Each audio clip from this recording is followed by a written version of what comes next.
Bismillahirrahmanirrahim. Alhamdulillah alamin. Wassalli wa sallim ala Muhammadin al-amin wa ala alihi wa ashabihi ajma'in. Wa la haula wa la quwwata illa billahil aliyyil azim. Para jamaah hadirin hadirat yang dimuliakan oleh Allah Subhanahu wa taala. Malam ini kita melanjutkan pelajaran hadis Al-Arba'in An-Nawawiyah, memasuki hadis yang ke-20. Qala al-mu'allif rahimahullah ta'ala wa nafa'ana bihi wa bi'ulumihi fid dharain amin. An Abi Mas'ud Uqbah bin Amr al-Ansari al-Badwi radhiyallahu anhu qala, daripada Abi Mas'ud yaitu Uqbah bin Amr al-Ansari al-Badwi radhiyallahu anhu, beliau berkata, qala Rasulullah sallallahu alaihi wasallam, telah bersabda Rasulullah sallallahu alaihi wasallam, inna mimma adrakan nasu min kalamin nubuwwatil ula, sesungguhnya daripada sesuatu yang sampai kepada manusia daripada perkataan kenabian yang terdahulu, idza lam tastahi, jika engkau tidak malu, fasna' ma syi'ta, maka perbuatlah apapun yang engkau kehendaki. Rawahul Bukhari, meriwayatkan hadis ini Al-Imam Bukhari. Hadis ini menerangkan tentang ujaran para nabi terdahulu yang sampai kepada kita umat Nabi Muhammad. Jadi mulai zaman Nabi Adam dahulu itu ada ujaran, ada panggilan, dan panggilan tadi disampaikan kepada manusia mulai zaman Nabi Adam sampai nabi setelahnya dan nabi-nabi setelahnya sampai kepada Nabi Muhammad SAW, sampai kita pun mendengar ujaran tadi. Kita mendengar panggilan tadi itu. Apa panggilannya? Jika engkau tidak malu, maka perbuatlah apapun yang engkau kehendaki. Nah, dalam hadis ini apa yang dimaksud dengan ujar Rasulullah tadi, jika kamu tidak malu maka perbuatlah apa yang kau kehendaki? Itu ada dua arti. Ada yang ulama mengartikan perbuatlah sekehendakmu, artinya kalau engkau tidak mempunyai malu, silahkan berbuat apa saja, tapi ingat perbuatanmu akan dibalas oleh Allah. Itu makna yang pertama. Jadi Allah di sini mengancam, kalau ikan kada berisi supan, Rasulullah di sini mengancam, kalau ikan kada berisi supan, kalau ikan kada berisi malu, maka ikan terserah sudah hendak kayak apakah kelakuan ikan, hendak berbuat apakah, hendak berkelakuan maksiat kah, hendak jadi orang fasik kah, terserah, tapi ingat ada balasannya. Itu makna pertama sebagai ancaman. Ada lagi yang mengartikan ini adalah sebagai jawaban, yang mana apabila engkau tidak malu, maka engkau akan berbuat apapun yang engkau kehendaki. Jadi orang yang kada bisa supan toinya kada derek, apapun digawinya, apa yang dikehendakinya digawinya, kada berpikirnya supan lawan Allah, kada berpikirnya supan lawan manusia, kada berpikirnya. Yang penting apa yang dikehendaki digawinya langsung, kada ada berisi rem. Nah kayak mobil lah berjalan, tapi kada ada remnya, wah itu asal tabrak mana-mana aja tuh. Kada ada remnya. Oleh karena itu kita sebagai manusia baiknya bagaimana? Baiknya adalah hendaknya kita mempunyai rasa malu. Ini sudah mulai zaman Nabi Adam sudah dipanggil-panggilkan orang. Artinya manusia itu kalau ada berisi malu silahkan. Hendak kayak apa kahnya? Itu ke Nabi Nuh, Nabi Idris, dan setelahnya sampai Nabi Muhammad memadahkan juga. Kalau ada berisi malu terserah hendak menggawi apa aja. Itu sama dengan kayak orang tua rancang melihat anaknya pindah nakal banget, dipukuli orang tuanya, lalu orang tuanya panggil, terserah ikan aja sudah nakal, entah kayak apa ikan. Artinya ikan kalau berkelakuan macam-macam tuh tempeleng nakal, berkelakuan macam-macam ikan kupukuli pakai sesapu nakal. Sama tuh ujar Nabi ini. Oleh karena itu ma'asyiral muslimin, para hadirin jamaah yang dimuliakan oleh Allah Subhanahu wa taala. Seseorang itu apabila dia mempunyai rasa malu maka dia mempunyai kemuliaan. Dan apabila tidak mempunyai rasa malu maka dia akan jatuh. Artinya dia akan mendapatkan kehinaan.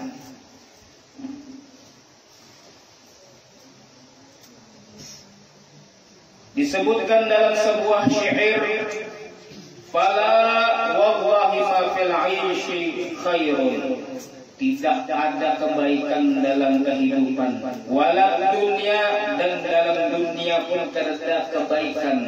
Idza dhahabal haya, apabila hilang rasa malu. Orang hilang rasa malu, ia kada bakalan mendapatkan kebaikan dunia maupun kebaikan akhirat kada bakalan ia dapatkan. Idza lam tasun 'irdan, jika engkau tidak menjaga harga diri, lam tahsya khaliqan, tidak takut kepada Tuhan, wa tastahi makhluqan, dan engkau tidak malu kepada makhluk, fama syi'ta fasna, maka apa yang engkau kehendaki lakukan. Lawan Tuhan ada sopan, ada takutan. Lawan makhluk ada sopan juga. Terserah sana kayak apa. Maka di sini ditekankan supaya kita diisi rasa malu lawan Allah, kita harus diisi ma'rifah, artinya kenal lawan Allah, pinandu lawan Allah. Wa manusia wah ini banyak kada pinandu lawan Allah, makanya kada tahu sopan. Ada sopannya lawan Allah. Kadang-kadang sopan lawan manusia tapi kada sopan lawan Allah. Ini salah juga. Yang bujur itu kayak apa? Yang bujur itu sopan lawan Allah, sopan lawan makhluk. Ini yang bujur tuh. Maka ini akan terjaga daripada perbuatan-perbuatan yang kada baik. Orang harus mempunyai ma'rifat supaya sopan lawan Allah. Ma'rifat di sini artinya pinandu lawan Allah. Siapa garang Allah itu? Tiada Tuhan selain Allah. Allahu la ilaha illa huwal hayyul qayyum. Allah tiada Tuhan selain Dia. Dialah yang maha hidup, Dialah yang maha berdiri sendiri. Oh, Allah itu Tuhan. Ada Tuhan selain Dia. Berarti ini raja di raja. Pada sembarangan kenal lawan Allah. La ta'khudhuhu sinatun wa la naum. Tidak pernah ngantuk, tidak pernah tidur. Ini dalam ayat kursi yang kita baca habis sembahyang kita baca. Jangan asal baca aja. Ini ada makna yang besar di situ. La ta'khudhuhu sinatun wa la naum. Kada mengantuk, kada guring. Berarti aku berkelakuan apa aja nih pasti ketahuan Allah. Di mana aja, di kantor, di sekolah, di kamar, di mana aja, pasti Allah melihat karena Allah kada guring. Cakanya Allah itu guring, kau kita kelakuan yang kada baik karena ketahuan Allah. Ini Allah kada guringnya, kada ngantuknya. La ta'khudhuhu sinatun wala naum. Ingatkan itu artinya ada naum-naumnya itu nah. Oh, artinya Allah tidak ngantuk, tidak tidur. Lahu ma fis samawati wa ma fil ardh. Allah memiliki yang di langit dan yang di bumi. Jadi kalau ada orang berlaku, apa Apa gerang yang dimiliki Allah itu apa gerang? Yang dimiliki Allah itu apa gerang? Jawabannya, lahu ma fis samawati wa ma fil ardh. Milik Allah segala yang di langit dan segala yang ada di bumi.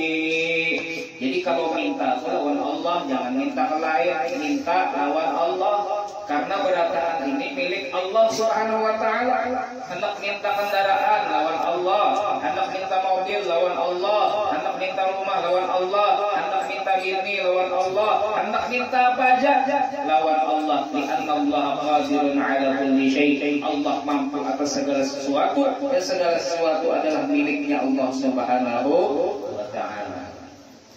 Man alladhi yashfa'u 'indahu illa bi'idhnih. Apa pula artinya? Wah, kada tahu mulai dulu. Lawasnya sudah itu kada tahu arti kursi. Jangankan kursi, Al-Fatihah aja kan kada tahu mulai dulu. Nah, ini harus dipahami, dibacai artinya, dipahami kuliknya. Per kalimat, kalau kada per kalimat, maknanya barang dipahami.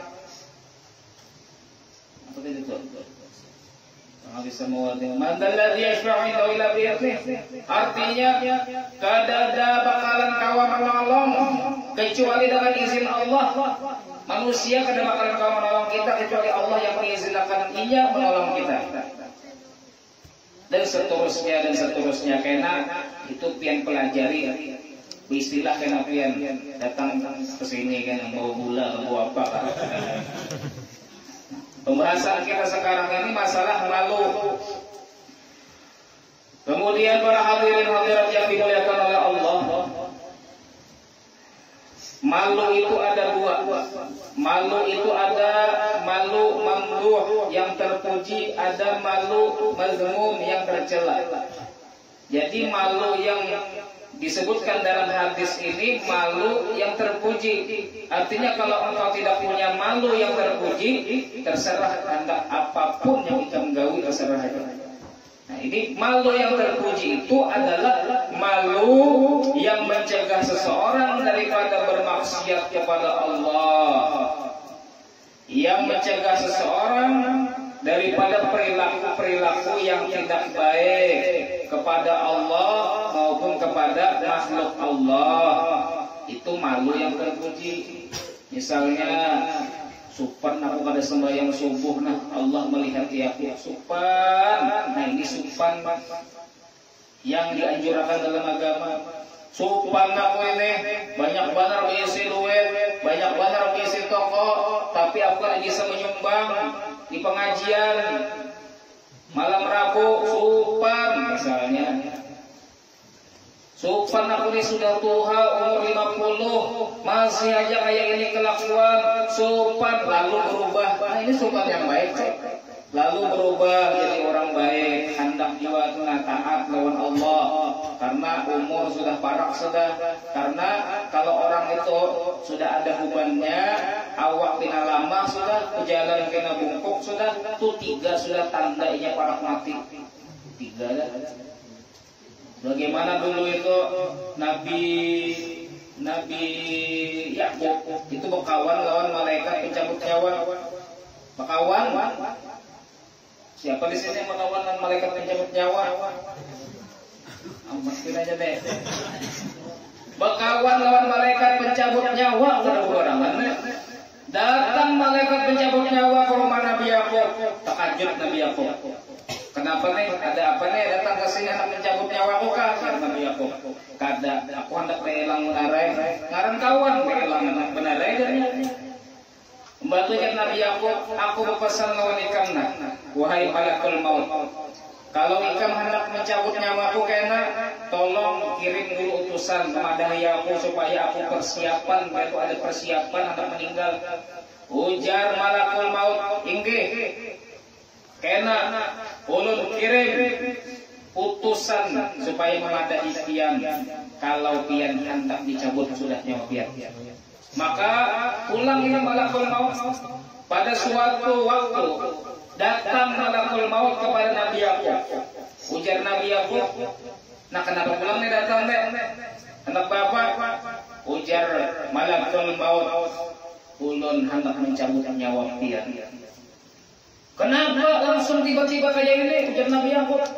Padahal sudah ada perjanjian kita. Kalau pian hendak mencabut nyawa ulun, jangan mendadak. Kepada dulu, kirim dulu utusan. Ujar malakul maut, sudah ulun kirim utusan 3 utusan orang pian. Kada sadarlah pian, wahai Nabi Yakub. Pian dulu kuat, wah ini lama sudah. Itu tanda pertama. Itu utusan pertama yang datang lawan pian. Pian dulu isi rambut hirang, wah yang ini putih sudah. Nah itu utusan yang kedua yang ulun kirim lawan pian. Yang ketiga, pian dulu berjalan tegap, wah yang ini bungkuk sudah. Nah itu tanda ketiga, itu utusan ketiga yang ulun utus pian, bahwasanya menunjukkan pian keparat sudah mati. Nah, ulun sudah menepati janji, maka saatnya dicabut nyawa pian. Jadi kalau sudah merasa uban sudah putih, awak kena lama, jalan kena bungkuk, nah siap-siap sudah banyak berzikir, banyak baca Quran, banyak ikut pengajian, banyak bersedekah. Kemudian ada rasa malu yang tercela. Rasa malu yang tercela. Rasa malu yang tercela contohnya adalah seperti, wah supannya aku berkerudung, mulai dulu kada bisa berkerudung, kalau berkerudung timbul sambat orang supan aku. Nah ini malu yang kada baik, malu tercela. Supan aku ke masjid, nah mulai dulu kada bisa ke masjid, kalau aku masuk masjid nyata sudah orang cangangan lawan aku. Supan, maka supan ini supan yang tercela. Supan aku tetapi mulai dulu selawat pendek aja supan. Nah ini supan yang tercela. Jadi kita pahami supan yang diajarkan dalam agama bukanlah supan seperti itu, tapi supan dalam mengerjakan maksiat, supan apabila tidak mengerjakan perintah Allah Subhanahu wa taala. Wah ya ini banyak orang kada tahu supan lagi. Apalagi zaman sosmed ini. Zaman yang mana banyak media sosial, ada Twitter, ada Facebook, ada Instagram, ada YouTube, macam-macam tuh. Ada TikTok, ada lagi snack video, macam-macam. Bahkan di Instagram itu ini jadi usaha ya. Jadi usaha ada yang endorse pengarangnya endorse Anda paham juga? Ada orang menitipkan supaya diiklankan usahanya macam-macam itu. Kadang-kadang ia mengiklanakan mengolah video pakai pakaian seksi supaya menarik kepada orang-orang yang menonton videonya, yang menonton iklannya. Ini kada tahu sopan lagi. Pemaksiat betampai, pemaksiat pengumuman sama aja. Pemaksiat aku nak pemaksiat lawan Allah, pengumuman sama aja tuh. Maka videonya dimasukkannya di Instagram yang terbuka auratnya, yang mana kalau laki yang melihat menciling, kalau laki yang kada ada imannya menciling itu bang melihat kayak itu. Nah itu kalau dia meninggal kira-kira kayak apa? Yang bola video tadi itu lah, yang belahan susunya dibukanya, yang selawarnya pendek benar. Itu kalau ia meninggal, itu karena dilihatnya orang. Media sosial itu dilihat orang, dicari orang. Oh ini ternyata video terakhir yang ia upload di Instagram. Sekalinya orangnya membuka aurat, mana kayak apa itu kisahnya kayak. Oh ini lah foto terakhir di Facebook ia pajang pada berkerudung, aurat dibuka, seksi benar. Ya orang ini mati suul khotimah, mati kada baik. Naudzubillah min dzalik. Jangan ditampaikan maksiat lawan orang. Supan. Selain supan lawan Allah, supan juga lawan manusia. Nah, ini supan yang baik itu. Para hadirin hadirat yang dimuliakan oleh Allah Subhanahu wa taala. Disebutkan bahwasanya al-haya'u fil ilmil mani' min su'alihi an muhimmatil masail fid din idza ashkalat 'alaihi fa huwa al-madmum. Supan yang jelek lagi. Ini kita banyak contoh aja. Ada supan yang jelek lagi, yaitu kada mau menuntut ilmu supan, atau takutan supan bertakun ilmu. Sudah tuha kami bertakun-takun ini seperti orang berumulan, tuha bertakun agamanya masih jadi.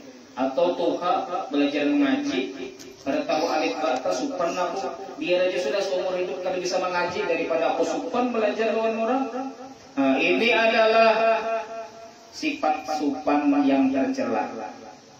Sayyidah Aisyah pernah berkata, "Na'man nisa nisal ansor, sebaik-baiknya perempuan adalah perempuan-perempuan ansor." Ansor itu sahabat-sahabat Nabi yang di Madinah tinggalnya. Jadi habis Nabi hijrah daripada kota Mekah menuju Madinah, nah mereka itu sahabat-sahabat yang tinggal asli di Madinah, itu namanya ansor. Perempuan-perempuan ansor itu sebaik-baiknya perempuan, ya Sayyidah Aisyah. Kenapa sebaik-baik perempuan? Lam yamna'unnal haya, kada ada supannya, kada supan apa? An yas'alna an amri dinihim, tidak malu bertanya tentang agama mereka. Jadi terkenal babuhan Madinah itu ketika itu kada supan bertakun agama, takun terus. Kalau kada tahu bertakun, kada tahu bertakun, kada tahu bertakun, itu terkenal sudah. Makanya dipuji oleh Sayyidah Aisyah radhiyallahu anha. Maka pian kalau kada tahu bertakun, apalagi masalah yang wajib daripada ilmu agama bertakun, jangan berdiam aja. Masalah sembahyang, masalah wudu, masalah najis, masalah mandi wajib bertakun.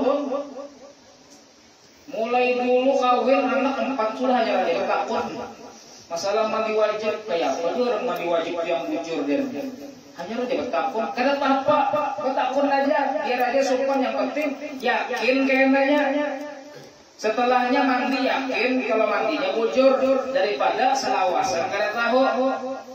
Tadi anak 4 sudah, anak bertakun sopan, pas sopan anak bertakun, anak 4 sudah nih, timbul diketawai dulu kayaknya. Biar aja diketawai, yang penting tahu setelahnya. Bahwasanya mandi wajib itu caranya kayak apa? Tahu sudah yakin. Nah, jadi jangan sopan bertanya tentang ilmu daripada kena menyesal dikubur. Gara-gara apa tadi menyesalnya? Gara-gara sopan. Banyak kena dikubur tuh menyesal gara-gara sopan, gengsi. Dan disebutkan pula bahwasanya Rasulullah ini penyupan. Rasulullah penyupan. Di antara tanda Sidin itu penyupan. Sidin pernah pada suatu ketika didatangi oleh seorang sahabiah bernama Ummu Sulaim. Kalau sahabiah itu untuk sebutan sahabat yang beginian sahabiah. Ada seorang sahabiah namanya Ummu Sulaim datang kepada Nabi, "Wahai Nabi, bagaimana sih caranya mandi? Caranya mandi apabila perempuan itu selesai daripada haid?" Maka jar Nabi Shallallahu Alaihi Wasallam, ambil sedikit daripada minyak kasturi, kemudian mandilah kamu dengan minyak kasturi tadi. Maka Rasulullah ini jelaskannya secara secara global, kada mengarah benar ya, karena ini masalah perempuan. Ambil minyak wangi daripada kasturi, kemudian kamu bersucilah dengan itu. Maka orang tadi berkata lagi, Ummu Sulaim tadi berkata lagi, "Wahai Rasulullah, kayak apa caranya? Minyak tadi itu diapain? Minyak wangi tadi?" Maka Rasulullah berdiam. Yang menjawab akan siapa? Ujar Rasulullah, "Mandi aja pakai itu." Ya Rasulullah menjawab kayak itu. Maka jar Sayyidah Aisyah, Ummu Sulaim, Rasulullah itu penyupan.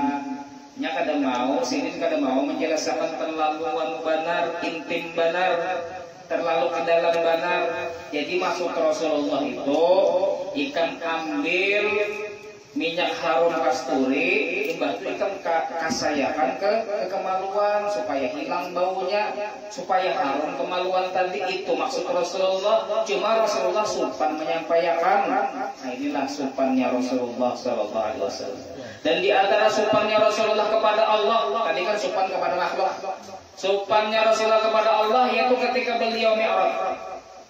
Ketika beliau Mi'raj itu kan dibariin berapa sholat? 50 waktu. Turun sidin ke langit kelima bertemu lawan Nabi Musa. Ujar Nabi Musa, mak kebanyakan ben 50 waktu itu kurangi. Kebulik lagi Rasulullah minta dikurangi jadi 45. Dan seterusnya berkali-kali disuruh oleh Nabi Musa. Sidin naik, turun lagi, disuruh Nabi Musa naik lagi, minta kurangi lagi, sampai tinggal 5. Ujian Nabi Musa berapa diskonnya? Ya Rasulullah tinggal 5 lagi. Ujian Nabi Musa naik lagi pian, minta kurangi lagi. Ujar Rasulullah, istahyaitu minallah, aku malu kepada Allah ya sendiri. Sudah sudah cukup, sudah 5 ini kan sudah sedih umatku. Tawanya menggawe, sopan pada bertawar pulang lawan Allah Subhanahu wa taala. Nah ini sopannya Nabi Muhammad kepada Allah Subhanahu wa taala. Ada juga pian orang tuh sopannya luar biasa nih, sifat sopannya. Ada orang inya wajib berzakat tuh 25% aja.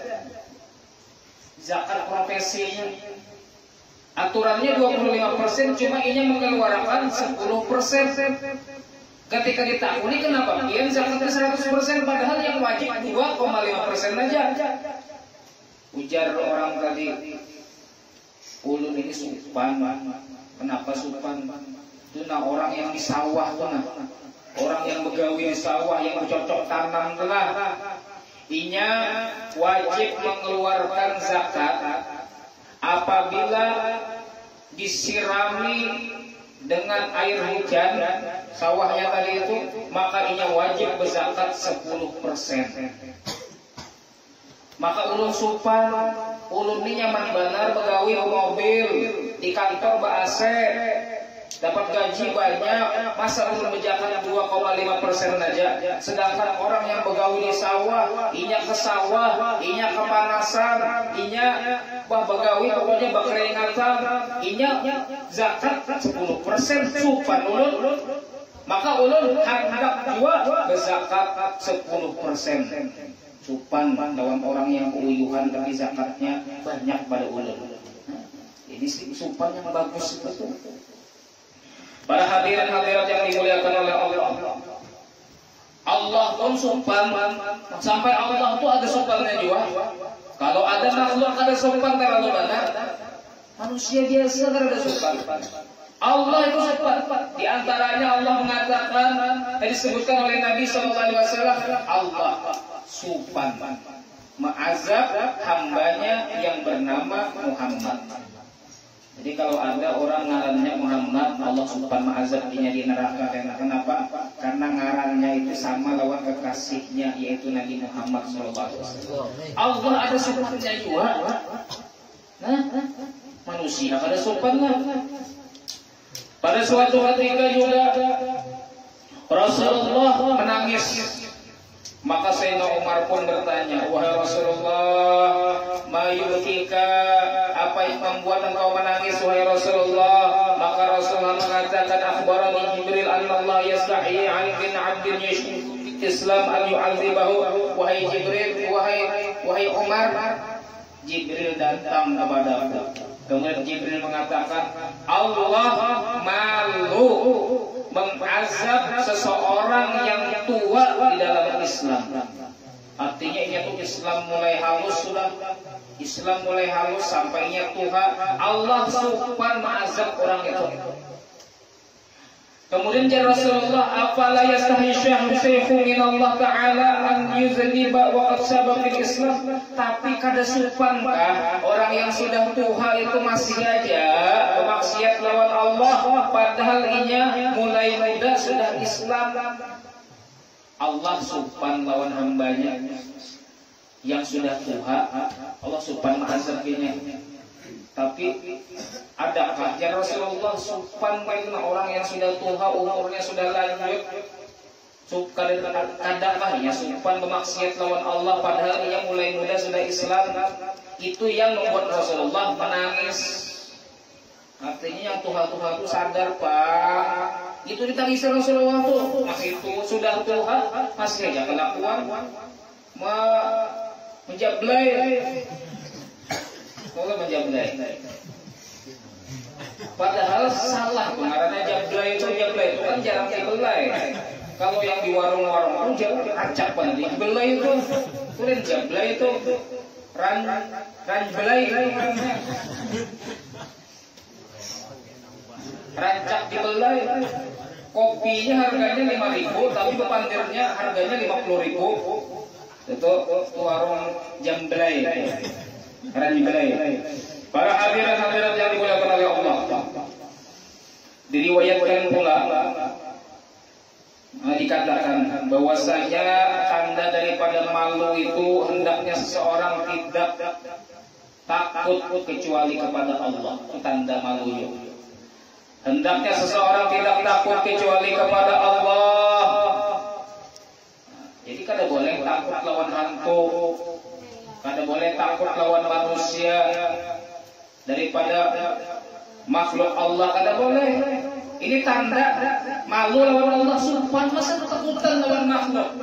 Kita kan diisi Allah. Ada kisah. Jadi ada orang berjalan pada malam hari yang gelap. Kalau malam hari dahulu itu kada kayak Wahidi. Wahidi di mana-mana ada lampu. Bahari itu kalau malam dasar bujur kadang di rumah aja yang berlampu. Di rumah masing-masing aja berlampu. Berlampu obor aja macam-macam. Maka ini berjalan pada malam hari kada.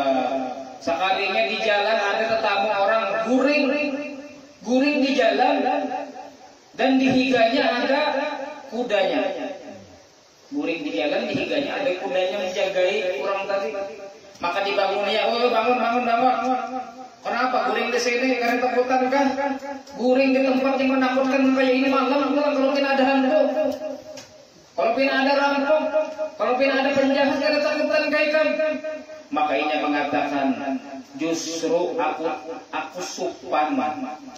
Aku sopan kalau aku takutan lawan selain Allah Subhanahu wa Ta'ala. Guring lagi habis itu.